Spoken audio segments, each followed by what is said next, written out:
nosing into our internal affairs. If it's Russians, people will believe them. But America are known to be liars. They said Saddam Hussein has new weapons of mass destruction, and there is none.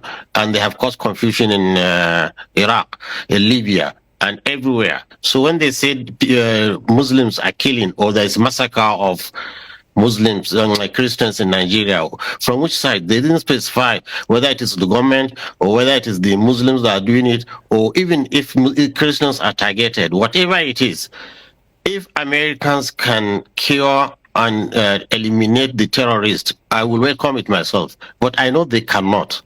Okay, when you say they cannot, when you say they cannot, let me tell you. Okay. They have fought 20 years in Afghanistan. They could not finish them. Afghanistan is in Syria now. This same thing. And this terrorist you see, it's not easy to just come and drop bombs here and there and think you finish them. They have infiltrated the society, so it's going to cause more damage.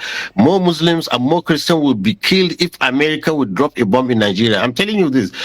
You can take it for a record. So what we are trying to avoid, we are going to even compound it. Look, myself, I have been trying to see how we can pacify these people.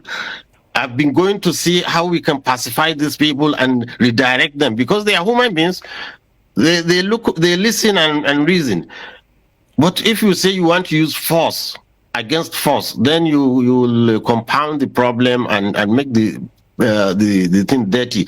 If Nigerian army, which has been very active in many hotspots, cannot deal with this issue for 18 years, for 15 years with Boko Haram, and now the bandits, and to me, the bandits are even more vicious because you said something about Nigerian army not being able to do something about it for some time now. You have been the person, or rather, news have actually carried it that you more like mediate or serve as an intermediary between them and the government, and that actually has sparked quite reaction among Nigerians. What can you tell us to be, some of the good points or flash points of your, interaction or discussion with them, especially when you had to get into the bush? Because the other time we're talking about giving them amnesty and all that. Yes.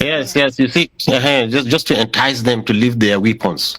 You see, one thing good about it is, you see, you don't treat a disease without diagnosis.